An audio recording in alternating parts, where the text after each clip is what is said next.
Well, like I said, welcome to the Emerging Manager Spotlight. We should start keeping count because we've done a number of these over the last year, and I learn something new every time.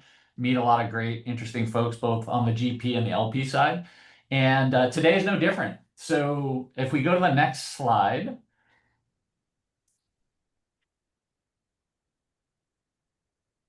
I want to introduce our speakers for today. I'm actually going to let each speaker just introduce themselves. They'll do a much better job than I will. And then we're going to hand it over to Noor after that from Sidecar, who's going to talk a bit about their work supporting the emerging manager community and a lot of the fund administration SPV products they have for the EM community. So let's start with Kathy. Hey, thanks, John. Can you hear me all right? Absolutely. All right. So Kathy Toon, I'm with partner with Capita 3 Ventures. We are an emerging manager. We are very early stage seed, pre-seed health tech investor, and we focus at the intersection of deep tech and healthcare, and we focus on teams that are led by women. Awesome. Ben. Hi, everyone. Ben Freeberg from Oncology Ventures. We invest into startups improving cancer care and research, not investing into drugs, more on the data infrastructure and pick and shuffle side. Most of our limited partners are cancer centers, health systems, and other strategics, and we are 13 portfolio companies in. Awesome. Thanks, Ben. And Rachel. Hey everyone, my name is Rachel Choi. I'm with the council, and we invest also very early stage, primarily pre-seed and seed in essential industries, of which healthcare is one of them, and that's where I focus on the healthcare side. And we also focus on investing in founders that what we call first builders, so they have an operator background as well. Great. Thanks, Rachel. And then last but not least, John Felix. Hey everyone, John Felix. I'm a partner and head of research at Pattern Ventures. We are a fund of funds that backs exclusively small emerging venture managers in building in early stage. And so we're investing out of our fund one new firm, and we've already backed about a dozen managers to date. Awesome. Yeah, it's always great to have the LP perspective too. So really appreciate you being able to join, John. So let's kick it off. And John, I'm gonna start with you from an LP perspective.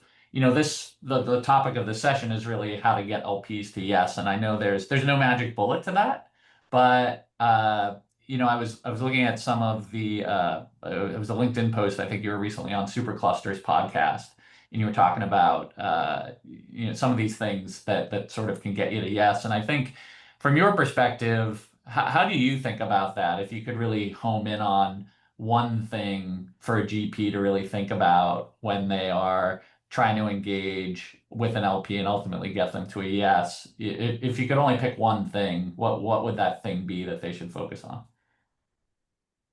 Good question. I mean, the hardest part about this business from my point of view is like everyone we meet with is smart and impressive. Like those two things are table stakes. And so we're already kind of picking from a basket of, the upper echelon of like really high achieving people. And so beyond that, I think like the thing that, emerging GPs really need to focus on is like, why them? Like, what's your right to exist and your right to win? And, your differentiation can't just be, I worked at a great firm, or I have a good track record, or, I have operating experience working at a company. Like, again, all those things are table stakes. And so my partner Nico calls it magic, but you've got to have something about you that's truly different and special. And it's hard to, say what that is today, because like it can be different for everybody, but like you have to have something truly exceptional about you and like really craft your narrative in a way that allows that to shine through. Ben, I'm gonna pick on you here for a second. Not because you're a comedian on the side, but that the sort of story of your firm is really kind of driven from a deeply personal experience, and so I'm just curious how you weave that into sort of how you formed the firm and built the firm and brought LPs to the table.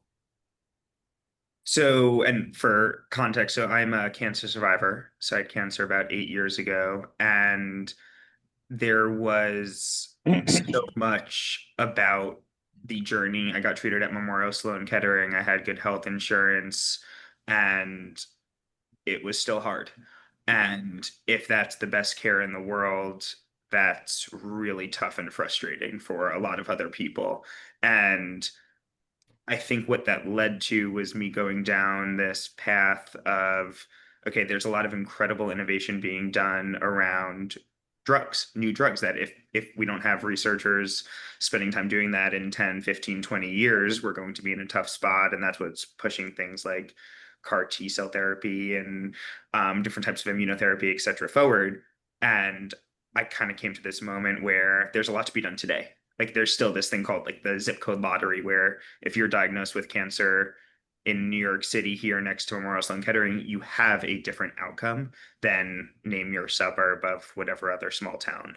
And that's hard. So that was what I set out to do. And I think what resonated early on with at least the founders, which is what I started with, is I understood what they were building from a patient perspective, having been in the room.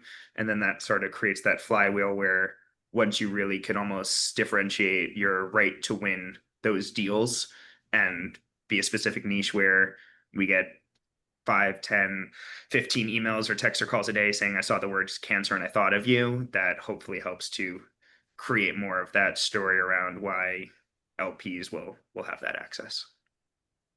Yeah, and a deeply personal story, and I know I put you on the spot there, but I appreciate you sharing it. Of course. Rachel, I think for you, your firm has certainly a focus on healthcare, and I know that's your focus, but you also cover some other industries, and I'd be curious for you, and maybe there are some personal stories there from the council as well that kind of layer into how you talk to LPs and how you tell your story, but in the absence of that, how does your firm sort of think about that, talk about that when working with LPs? Yeah, I think the thing that we really focus on is our like sourcing strategy, like the fact that we have, of course, myself and Amber as partners of the firm, but we also have a very high touch scout network that we've curated over the last 6 years, embedded at just top different tech companies around the US, and actually started having a few internationals as well, where they're the ones that are like, whenever they think of or hear about, one of their incredible coworkers that are going off to found a company or thinking about founding a company, we're often the first that they think about to refer a deal. And so, or refer a founder to have a conversation with us. So we're able to get in really, really, really early, before kind of anyone else gets to even hear about it. So that's one of the things that has really resonated, like, at least in our conversations around just that story where we have, of course, again, myself and Amber on the firm, but also our high touch scout network. Got it. Got it. And also one thing for the panelists, feel free to jump in if there's something that someone brings up that you want to build on. Absolutely love to hear that kind of banter back and forth. So don't be shy. I'll go over to Kathy. Kathy, how do you think about that same question? And I know you're coming also coincidentally from the healthcare space. I know you've served on some boards and done some different things, but yeah, how do you think about that for your firm specifically? Yeah, I mean, it's a really good question because I've been in this business for now 25 years, and at the earlier stages, things were a certain way, right? It was very much about the numbers and your background, and it was very nuts and bolts, the kind of stories you would tell in a pitch session. And now it's much more personal. This origin story idea is much more real. I mean, it's certainly an emerging manager world. Don't know if it necessarily translates to the large firm side of things. But when we started, even today with our fundraise, we sort of were still in this origin story about our tech backgrounds. Like one of us has a PhD and one has a master's degree, and we developed all these products. And that's now, to John's point, that's table stakes kind of stuff. And so we've now been leaning more back into the personal origin story side, just to really bring to light who we are and engage a little more personally. So I think the world has changed pretty drastically, and it feels, emerging manager world is probably a little more personal anyway. And so we've really changed how we talk. in meetings. We still talk tech as needed, but there's a lot more personal conversation going on. And the other layer of that is there's a lot more marketing going on, meaning primarily social media marketing too. You know, that isn't something that even 10 years ago we probably would have spent much time on, and now we spend a lot of time on that. Yeah, Kathy, I remember that was a conversation you and I had even at Recast, how it didn't come naturally, at least for me, when I first kind of entered into the world of venture. And you were saying the same as well, and like really having to think about that strategy and what the personal brand looks like, and how to also be authentic in what is posted, right? Like on social, in your content, kind of like anything that's being posted publicly or published publicly as well, having that all tied back to who we are as a firm. So, Awesome. John, for you, thinking about when, fundraising in the emerging manager ecosystem, except for very few funds, right? It's like, it's a long time frame, right? It's definitely extended time frame. How do you think about, like, how do you like to be, I guess, engaged with in the different pieces of an emerging manager's journey? So maybe, pre-fund versus, hey, we're managing towards a first close to a final close. How do you like to be engaged with? Yeah, it's a good question. I mean, I think in a perfect world, we engage with the manager off cycle when they're not fundraising, right? This is when there's no pressure. You can just get to know someone in kind of an authentic way. But we don't always have that luxury, right? And so if we meet somebody when they are fundraising, we can generally do our desk work pretty quickly. But what takes longer is like building conviction in the person and really getting to know them. And so I think a lot of GPs ask us the question, like, what does your process look like? And I still don't have a great answer to that, because the reality is like our process is conviction based, and it can take time to get to know someone and build conviction in them. And what I've found to be really helpful is, when I meet with a manager off cycle, they check in once in a while, not just for the sake of checking in, but like sharing real updates and real things that can be a needle mover. And I've passed on managers before that have, I've wanted to stay in touch with, and I've given them real feedback. And I think the managers that have done something really good with that feedback are the ones that, I think I've really wanted to take a look at again. And so those are folks who forward up and really like send tidbits of information that address the feedback head on. And so I think it's a good balance of like understanding that, an LP like needs time to build conviction, and that time doesn't come overnight. And we're locking up capital for, in an early stage fund, probably more like 15 years. And so it just, it takes time to build that conviction, but also just being deliberate and thoughtful about that follow up, not following up just for the sake of it, and trying to actually like, share useful information. John, is there a GP maybe recently that you've come across that's sort of handled that like pre-fundraising piece, really well in a way that you said is kind of like gives you like that, wow, like this is someone I would like to really keep in touch with? I mean, this is probably a really recent example because I caught up with him yesterday. But Rex Woodbury from Daybreak, he raised his fund one, I think last year, and we caught up. I've known him for a couple of years, think really highly of him. Did not invest in his fund one, but have stayed close, and caught up yesterday. And like he gave me a great update. We ticked through like what the original strategy was, how closely he's tracking that strategy, which is like, he's doing what he said he was going to do, which is always a good thing. As LPs, when we go to underwrite a fund two, oftentimes there's not meaningful performance in fund one. And so you have to pick up signal kind of in other ways. And so, showing that you did what you said you were going to do, and like how things are tracking nicely, and like how you can pick up, signal from maybe things other than performance, like that, he did a really good job of that. And so I think like that kind of stuff is really helpful. Got it. Yeah, the do what you said you're going to do, that quote, it like permeates the LP ecosystem from what I've seen. So yeah, if you remember nothing else from this session, I would say that's probably the most important thing.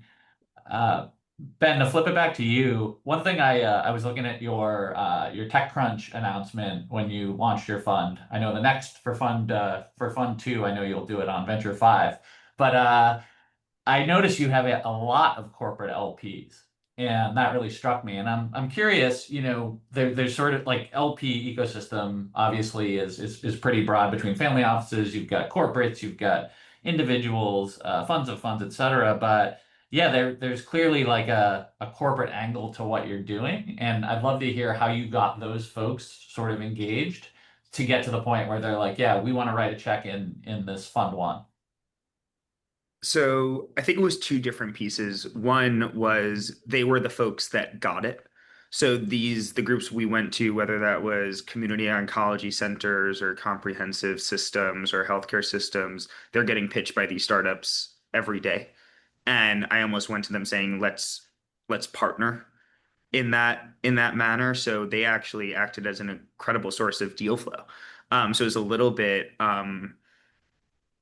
almost incentivized to pick an LP who was one going to share deals with us, two helping with thesis generation, because if it's not a hair on fire problem for any of our corporate partners, chances are it's not a hair on fire problem. And so really being able to fact check that. And then the biggest thing that we've been able to do is we are now at a point where we have brought at least two commercial contracts to each of our portfolio companies. And that's been incredible because they are so incentivized to do that. So I think that was part one, was just really making sure that they understood it and they could be part of the process. And then the second piece is what I realized was you're almost from where we sit in the intersection of cancer and commercialization. I was either spending all of my time explaining cancer to more of the traditional fund of funds, family offices, or explaining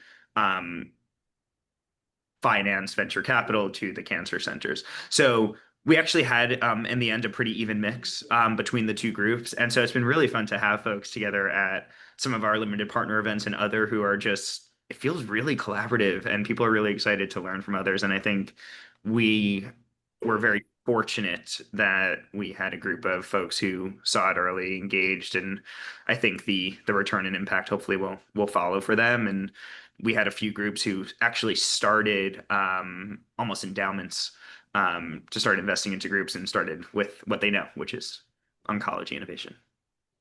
Amazing. Kathy, I know you're close to that world as well, just on, working with a lot of these large institutions. So I'd be curious what you see there in terms of that LP, interest and sort of how you work with those corporate folks. Yeah, we've got a couple of corporate, we haven't announced our investors, but we have a couple of corporate investors, and then we have endowments, foundations as well. For us, it's more health systems, and Ben, maybe there's a little bit of that in your world too, but the problem there is there's just such a challenge in the health system, right? Financially, the challenges are really large. And so they're hesitating right now because it is challenging for them. But we talk with the corporates all the time because to your point, Ben, knowing what they want, that's the key, right? And so trying to make sure as we are doing new investments, we're touching base with them to whether they're an investor or not an investor, making sure that we understand what they are looking to do and are their hot buttons at the moment. One thing we do, and I'm curious to know from the others on the call, one thing we have found is our investors, some of them have been very collaborative among themselves, meaning, hey, let's introduce you, somebody that's far along in diligence with us, to another person who could be interested, who would potentially be interested in us. And then with that warm introduction, then some of those parties became investors in the fund. And so that's been a really, really helpful scenario for us to have existing LPs or potential existing LPs making interest to the next potential LP. And really that kind of activity really, really kicked off a lot of good activity for us in terms of our first close. Yeah, I think sometimes there's this scarcity mindset that comes into play where, hey, if this LP invests in us or invests in these other folks, they're not going to invest in us. But, in practice, I actually see a lot of folks really opening their LP network to other emerging managers. And I know, Rachel, you mentioned being at the Recast conference. And, I'm just curious, sort of how do you see those interactions between emerging managers in terms of, sort of swapping notes about LPs and, hey, you should talk to this person. am I right about that dynamic, or do you see it get competitive? Like, yeah, what are you sort of seeing in the wild?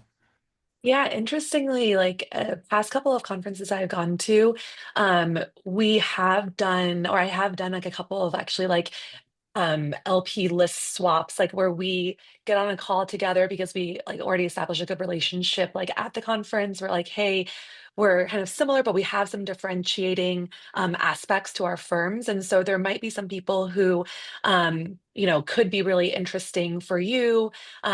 We found that this works really well actually with talking to GPs where they either already closed their fund recently and aren't currently fundraising, or they've done like a first close and they're like, hey, here's some, really interesting ones that I do think, could be a great fit for your firm. And we've had, I think, two or three where we've gotten commitments from as a result of that. Nice. And Nice. I'll just quickly on that. I'm very much in the camp on one end where it's very rare where we would be some group who is thinking about investing into ventures, full venture allocation. And so I really do think that to the extent you could share, and it's almost what John was saying earlier, where you want to build that trust and conviction. The best way to do that is by truly understanding what folks are looking for and putting them in Mhm. touch with other folks who have invested. I'm in that mindset, and so far it's worked quite well because I do think it's almost like you don't want to like keep it to yourself because people are looking Totally. for different ways to learn, explore, and engage. So I like that, Rachel.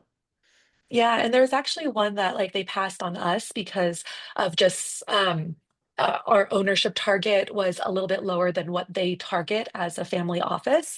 And I talked to a few other people where they do have a different portfolio construction than us. And so we passed them along because we had a great relationship. It was just ultimately like it didn't match in terms of their what they really look for. And so even I do think there's opportunities, right? For like if the past was very specific and we knew it and but we still have that good relationship, we can definitely share it along with other emerging managers who may be a better fit as well. And John, when you pass on a fund for whatever reason, uh, are you able, or do you refer it to other LPs in your network? Because I know sort of like back in the day, at least on the startup side, if you were startup raising and the firm said no, like the absolute last thing you wanted is that firm to introduce you to another firm. But I feel like maybe the times have changed, and also this is the GP-LP side. So, how do you think about that when you get an inbound from an LP who, hey, we passed on this, maybe you want to take a look? So I think it really depends, right? I do not share deals with peer LPs that I don't think highly of, because I think there's reputational risk in that, right? If I start to send things that like I passed on because I didn't think it was a good manager, like that doesn't look good on me at the end of the day. And so, that being said, there are things that I pass on for reasons other than like the fund wasn't good, right? Like I pass on things sometimes because maybe we already have too much exposure to that theme, or maybe the portfolio construction doesn't make sense, or maybe it's too late stage or too big for us, right? In those cases, if I still think the manager is exceptional, I will absolutely share it with my friends. And I'll often tell the manager that, like, hey, you're not a fit, for us today for X, Y, and Z reasons, but like I really like what you're doing. I'm a believer in it. Here's 10 LPs that I think you should talk to. If you haven't talked to them, let me know, and I'm happy to make those intros.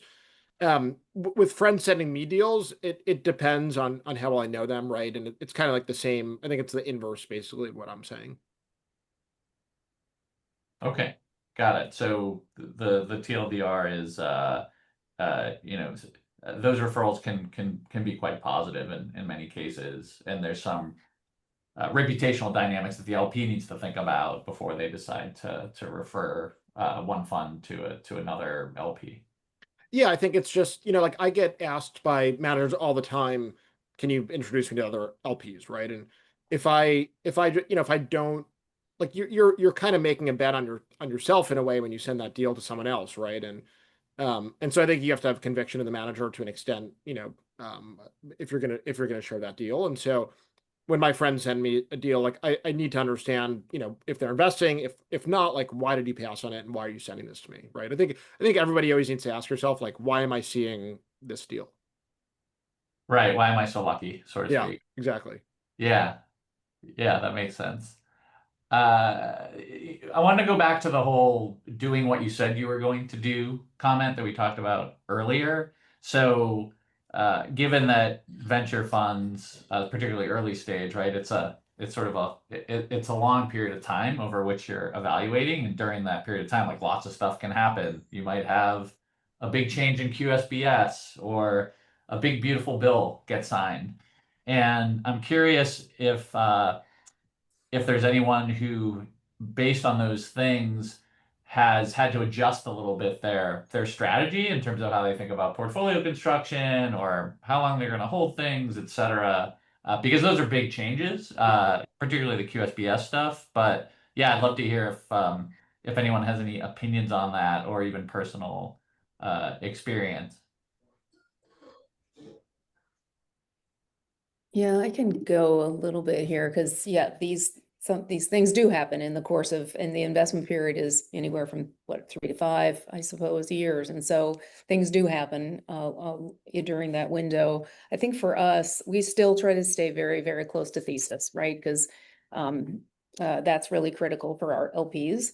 I think one of the things we do is think differently about the investors and how, I mean, we are in a traditional world, we love for the next round to be led by some really name brand investor. And we'd love to be in rounds where those things are true. And we're a small investor, so we're not tending to lead. I think in this current environment where venture firms are somewhat stuck, right? In terms of depending on the tech area, they're kind of stuck and thinking about their own portfolios rather than leading new deals. We are being a little more flexible in terms of, investing in bridge notes and not necessarily needing, as much of a brand name at the table. As long as we know that there's enough capital at the table as a whole, if that makes sense. But we still, on a thesis basis, we are definitely sticking to our thesis, even in these changes. So same types of companies, but maybe different sort of size and shape of how the funding actually gets executed. Exactly. Got it.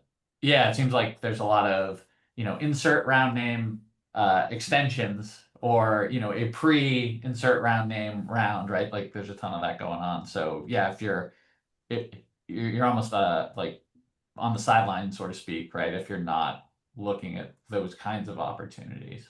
Yeah, and plus, doing SPVs when, we just finished one.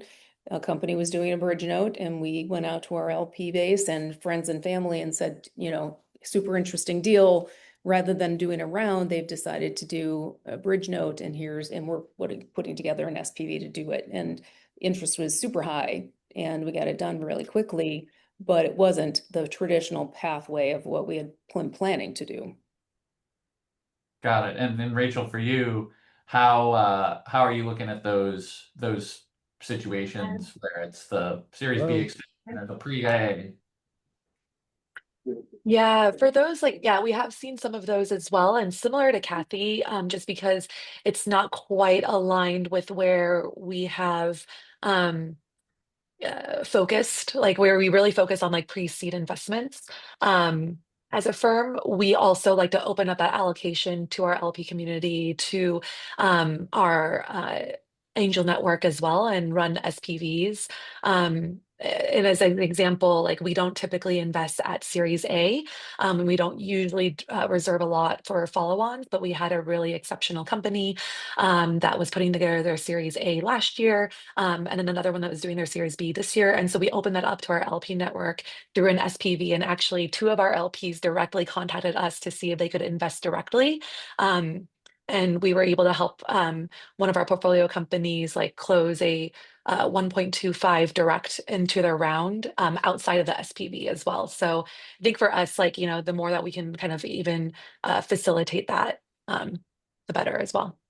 Awesome. While we're on the topic of SPVs and things of that nature, Manali, can you just put back up the slide for a second? I wanted to give a moment to introduce Noor from Sidecar. Sidecar has been an awesome supporter for us of the Emerging Manager Spotlight, not just this one, but many others. So Noor, if you want to just take a quick minute before we move to some of the questions that we got from folks who joined. Would just love to hear a little bit more about how y'all are helping the emerging manager community. Yeah, for sure. Thanks, John. And thanks for pulling together this this session. It's been great. I want to thank all the panelists first off for making the time. And I've met all of our emerging managers in person, but it's nice to get this like long form time where we get nuggets of wisdom on how to approach fundraising. That's, I think, super essential.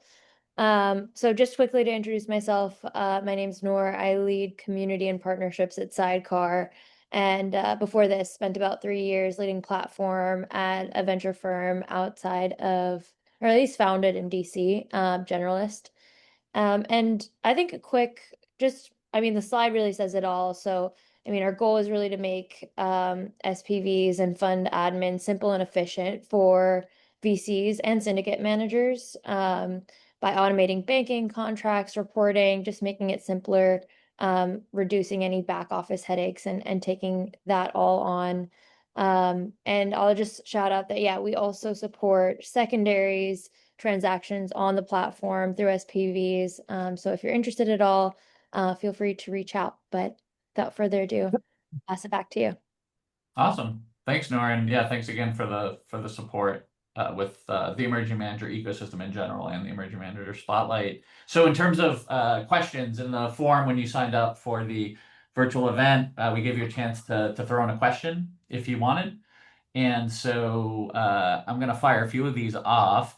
If you have questions, can't necessarily guarantee we'll get to them all, but just put them in the chat window and we'll try to get to a few of them. I may go a little bit off script as well, because sometimes these questions will take us down to an area we want to go deep with one of the panelists.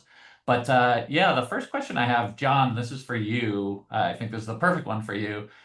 How do you think about first close incentives for LPs? So, hey, coming in the first close, we'll sort of give you XYZ benefit. How do you think about that? What have you seen? Is it a sign of sort of scrappy hustle, or is it a sign of maybe, hey, these folks are having trouble closing? How do you think about that?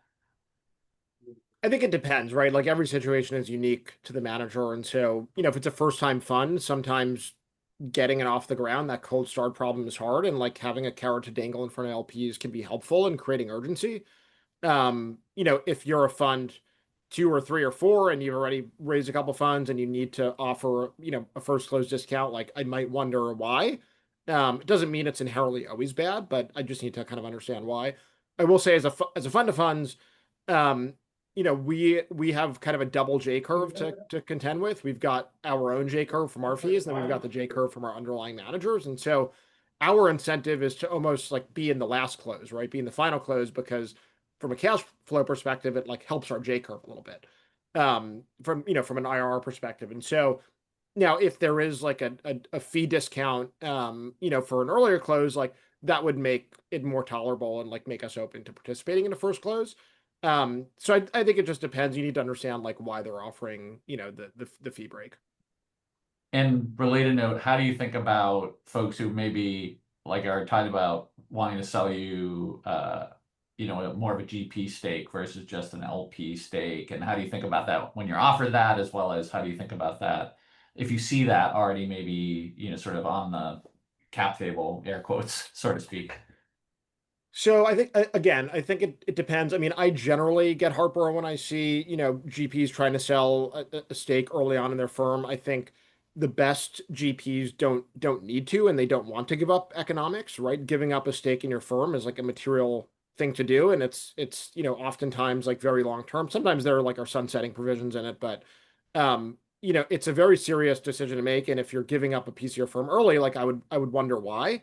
That being said, like there's always exceptions. I mean, there was just this great profile of Rampton from Abstract in Colossus, this kind of new publication, and he sold, I think, forget what the percentage was, but he sold like a percentage of his firm on day 0 for $10 million to folks like Mark Andreessen and Keith Raboy and Kevin Hartz, and has since built a multi-billion-dollar firm. And I think if you have ambitions to build a really big firm and want to use that capital to like really supercharge things and accelerate that growth, that makes more sense. But if you're doing it out of desperation, like that makes a lot less sense. Got it. Okay. Rachel, how just sort of thinking about, you know, the one of the many things, but maybe the most important thing LPs think about is DPI. And, you know, in this environment, you know, yay, Figma just IPO'd, right? But not a lot going on. And so, yeah, how are you and your partners thinking about you know, sort of buying and holding versus buying, holding, maybe selling a little? Where's everyone's head at the firm on that topic? I know it's a bit of a complicated question, but yeah, I'd love to hear anything you could share about that. Yeah, it's funny. We actually talk about this almost every other week since we can see a trajectory with some companies and we don't want to be caught off guard. And we've heard from a lot of people and, you know, kind of have experienced it in other ways ourselves where a buying emotional response is different than a selling emotional response. And so we want to make sure that we're making like a good decision and not a quick or emotional decision. So we talk through all the different types of scenarios in these cases. So I think like for us, again, we're still pretty early, like from our fund one companies. But what we would probably err on the side of is, um, you know, assuming that one of our companies kind of reach like that state where we could generate some DPI, we would love to do it if we only have to sell maybe a portion of our position. So maybe, you know, 20%, 30% that could potentially be fund returning so that we can still have some chips on the table for the upside for LPs as well beyond that. So that's like generally where we think about. But I think it also probably depends on the specific company and maybe also on the founder as well at that point, kind of like where we've seen you know, kind of their performance in the past and, you know, what that kind of indicates for like future performance as well. Ben, what's your take on that in terms of you know, sort of when you start thinking about where can you get DPI for your LPs versus when you're holding, when is it sort of an in-between strategy? Yeah, so we're early on as well. And we're only, you know, we're about halfway called for our fund one, so not something we're prioritizing right now. We've already been offered for two of our portfolio companies to take some chips off the table at a nice little markup, but in my mind, that's when you triple down, especially within the first year or two. So as of now, spending time trying to put as much as we can into our winners, and then once we start potentially raising either fund two or think about that in the future, we'll explore those options. But it's unbelievable how much opportunity there is now for these types of secondary transactions, especially when you get in early. Makes sense. Kathy, for you, you know, I'm curious how you think about the same topic related to your portfolio and you know, and again, you maybe you're in the same situation as Ben, where it's a little earlier in the life cycle, but I'm curious what those conversations sort of look like, you know, within your firm and with your LPs. Yeah, we did a very micro fund zero. So our kind of proof of concept fund zero, that's a little more mature. And then our fund one is more like what Ben described. Like we're not even half called. We're about half called on capital. We've got half the deals in. I think I just did our average holding period is 7 months. So the likelihood of doing a secondary in healthcare in 7 months is pretty low. In our first fund, it is starting to become a conversation though, because a lot of those companies have grown substantially. Their next rounds, that I think it'll be their next round, which is next year when this kind of thing will be a real conversation to have. But I think I'm also of the opinion that, you know, most of these companies that we have in that portfolio, we love. And so to give up the upside is a challenge. And so if we were to do that, it would be for reasons of LPs wanting DPI. So I think we'd really want to have real deep conversations with our LPs to understand what do they really want rather than making some assumptions around what we think they might want. We know everybody needs cash back, obviously, but we wouldn't want to do something without really having that real conversation with them about are they willing to give up upside for earlier cash? And the answer may be yes, but we wouldn't want to do that without knowing certainly from the large investors what they want us to do. And the LPAC's going to be a part of that conversation. And Kathy, I'm gonna stick with you because I think this is probably, you mentioned that like fund zero to fund one transition. So how did that LP base maybe change a little bit, based on going from that 0 to 1? And is there anything you took away that the other emerging managers that are here might be able to leverage, in terms of that journey? Yeah, so Fund Zero was individuals, and some of those were people who also then manage funds. So they were LPs, but doing it out of their personal checkbook. In our Fund Zero, plus a lot of individuals. And so the big change between Fund Zero and One was going to an institutional base of investors primarily, which is what we've done. I think what the goal of Fund Zero was to get established and to get our firm established and all of our back office established. And so I think we were able to really show in our Fund One fundraise that was solid and everything was really structured well. And all of our vendors had been with us for a long time. And our reporting model was very solid as well. So we acted in our Fund Zero, which was quite small, we acted like we were pretty large and in terms of structure. And that really helped us with our fundraising for Fund One, because I think the institutions saw us as a more mature entity, which helped us move quicker in our fundraise. Makes sense. John, to build on that, when you see an emerging manager walking in the door, obviously the big piece is like, are they going to be able to win, in whatever sort of thesis area sector, get that allocation that they need to make the portfolio math work. But on the, sort of vendors and kind of external partners that, sort of power the middle and the back office of the funds, is there anything that you look at in your diligence process that, could be like a red or a yellow flag that an emerging manager might want to look out for? In a way, it's kind of like a binary thing that we look at. Like either you have credible service providers or you don't, right? Like if you're using, your cousin's uncle's college roommate down the street as your accountant, like there's probably something funky going on. And so, we don't look, we call the service providers, we make sure you're a real customer and that you've, thought about it and built out your back office in kind of an institutional way. But if you decide to go with like one of the big law firms over another, like we don't really care so long as you have like real credible, providers and you've thought about it in like a thoughtful way. Got it. So there were some other questions that came in before we jumped on the session. So I'm just going to grab another one of those now.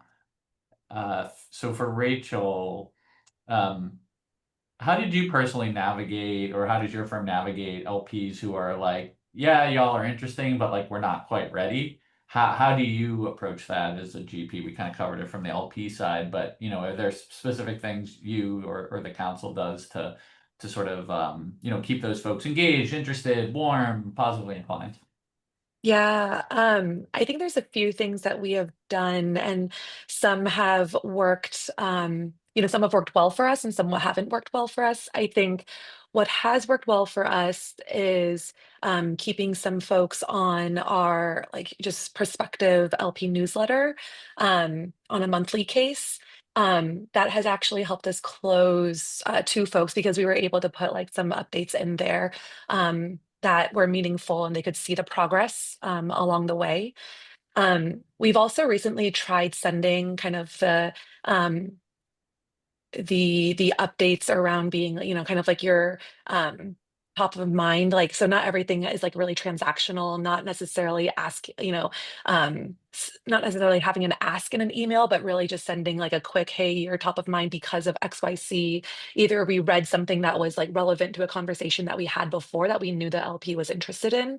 But yeah, but having that like without an ask, I think again, we're testing that out. We're not sure yet if it's going to work. And then the other ones too, it seems like, having curated events and kind of seeing the network come together. So especially bringing in founders to events with LPs, that has worked for us as well, so that they can really see, you know, what our network looks like and the types of founders that we are really excited about as well. Awesome. Yeah, it's always great to get those actionable tips. So I appreciate you sharing it. I know, Ben, I get some of your updates. I don't know if it's your sort of like the updates everyone's getting or they're like specific to other folks in the ecosystem, but I think one thing I'll just point out is that personal touch you add because of the background in comedy. I always like reading that. That bottom piece definitely gets some attention. So I don't know how have your LPs or folks on that side of the world. Yes, I but when assume. somebody likes, but when somebody, Sorry about that. Yeah, I'd just be curious how you see kind of putting that personal touch in and how that sort of goes over with LPs. You kind of open yourself up a little bit when you're sharing that, which I personally love, but I'd be curious, do you see that reciprocated with LPs? I appreciate you saying that, and thanks for reading. It's Oncology Ventures Substack. If you guys all want to go, we send it out monthly. So we have two different things. So one is for the general community, and that's just thanks, Amit. That is just for the general venture investors, perspectives, etc. Just to stay top of mind. We send it out once a month. There are definitely some times where I'm like sitting there for hours in a coffee shop on a Sunday morning writing comedy thinking like, is this really like the best use of my time? But I have heard from so many folks that we're one of the few venture fund updates they read on a consistent basis. And we get sent, I've gotten multiple co-investors, deals, etc., invites through setting that out on a consistent basis where I do think the ROI is there. Separately, I send out a quarterly update to our LPs that is a lot more formal. There's no comedy in that one. That's purely fund performance deals we're looking at. And we actually host a quarterly call. I think one of the things that, John, would be good to hear your take on too, but as long as you're consistently communicating, I think that's the most important thing. Like, I just don't want any of my investors to ever feel surprised by anything. And if they are consistently in the loop of what we're looking at, why we have some of our portfolio company CEOs come in and pitch. We talk about deals that we just passed on that were close, that we've leveraged some of the network for. So I think hopefully that type of openness and consistency has been helpful. But on the comedy side, I think it definitely has helped get folks somewhat engaged in a way where you almost trick them into reading about cancer innovation. Very cool. And thanks, this year, also for being a part of our annual April Fool's gag. That was That was so fun. That was the that was best call I so got. fun. Yeah. Yeah, so we are almost at top of the hour. I always like to let folks kind of wrap up a little bit early because I know everyone in our business is back to back. So maybe just a couple more questions here from the audience, and then we can call it an afternoon. But there's some questions in here which I would sort of generally describe as like portfolio construction questions. And so I think it was Kathy, I think you were talking about ownership percentages a bit ago, if I recall correctly. Yeah, that was Rachel. Oh, sorry, that was Rachel. My bad. Rachel. Yeah, on the portfolio construction side, how do sort of how do you think about portfolio construction and sort of like how do you communicate that to LPs? Because, different folks are going to have different opinions. I'm sure John has like very strong opinions about that. Other LPs may look at it differently. So how do you frame that up? And what is it also for your firm specifically to make it like really tangible for the folks here? Yeah, so for us, we really focus on for Fund Two at least, we're targeting like a 3 to 5% ownership target. And that's going to be different than what we did for Fund One, where Fund One was primarily around like a 1% ownership target, just because we were a lot smaller, smaller check sizes as well. But what we learned and changed from Fund One to Fund Two is that for Fund One, we didn't have a follow-on strategy. We were very targeted towards initial checks, again, at pre-seed valuations, targeting usually typically 10 million post or under. And then we found though that there were probably 3 or 4 companies that we would have liked to follow on for. So as we were designing for Fund Two, we decided, hey, like let's increase, of course, our ownership target because we still believe that having larger amount of ownership at the earlier stage can lead to those outsized income, outsized outcomes later on. But then also have about 15% reserved for follow-ons for our follow-up, like for those breakout companies. But in terms of communicating that, I think usually, at least like in our experience, it's really more around, what we learn from Fund 1 and why we're bringing that into Fund 2. And so that's typically like the way that we share the story around the portfolio construction. Got it. Thanks for sharing that. John, for you from the LP side, yeah, how do you think about that? And also just curious if you have personal preferences there, recognizing that every LP is very different in some cases. Yeah, I mean that's the first thing I'd say is like you're right that every LP is different. Some LPs really gravitate towards more concentrated, higher ownership strategies. Others gravitate towards like much more diversified, get your shots on goal kind of strategies. We are open to both within reason. What we look at and one of the frameworks we use to kind of like assess portfolio construction is we take your, kind of like your average entry ownership, apply a dilution assumption, and then look at like what's the enterprise value required to 5x your fund, right? And if that value is too high, like that's almost a non-starter for us. So your portfolio construction has to make sense. It has to lend to or lead to kind of an achievable like underlying portfolio value in order to generate a good return. If that enterprise value is on the higher end of the spectrum, like then you probably should have a more diversified portfolio to get more shots on goal. If it's on the lower end of the spectrum, then like maybe you can have a more concentrated strategy because like you don't have to, achieve such a high number. And so it really depends. I mean, I think the one mistake LPs make often is looking at ownership on an absolute basis. And I think you really need to contextualize ownership within like your fund size, right? And look at like ownership relative to fund size. Got it. Ben, how about you? How did you think about that portfolio construction question when you were putting together the most recent fund? I think John is spot on. We actually just went through this exercise again because when you raise your fund, it's a thought exercise. Then you see what you can actually get and what the market is telling you because you can't just decide you're getting 5% ownership for a certain check size in a certain deal if other folks believe it has a different value or whatever else we're seeing. So the few things we really look at and track is one, are relative to our fund size, are our best positions the one we have the highest ownership in relative to our fund? So what percent of our fund are we putting into the best performing companies as part one? We did a middle of the road, so we're $32 million fund for context, and we're going to invest into 20 portfolio companies, which given what we've seen learn, I think 5 to 10 is probably too concentrated, and 30 to 40 is a bit too broad, especially when we're bringing these to our strategic partner. So some of it's finger in the air, but backed by a lot of interviews with other LPs and GPs. And then I would just make sure that hopefully you are, which to John's point as well, we did some math on some of the potential investments we were making. Like, wow, these would all need to sell for $2 to $3 billion in the next 7 to 10 years. Like that's not going to happen. So we should probably take a step back and think about our allocation and how that could change based on that. So the thinking about ownership and dilution, you're going to get if you're at the seed stage, like you're not going to get diluted zero. So being overly conservative, I think, also is important.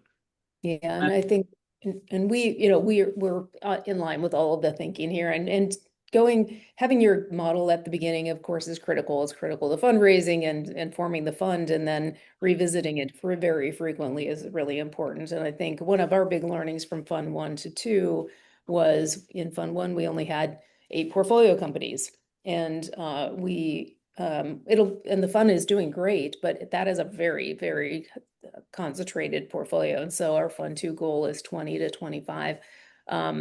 We'll probably hit in the 20 range. So, because when you're early, seed, pre-seed, the loss ratio, even no matter how good you are, the loss ratio is going to be a certain thing, right? And so the fewer companies you have, the more likelihood of losing a few. So, which is going to be a big impact to the fund. So just really these are really important considerations, and revisiting them, we probably do that every quarter, actually.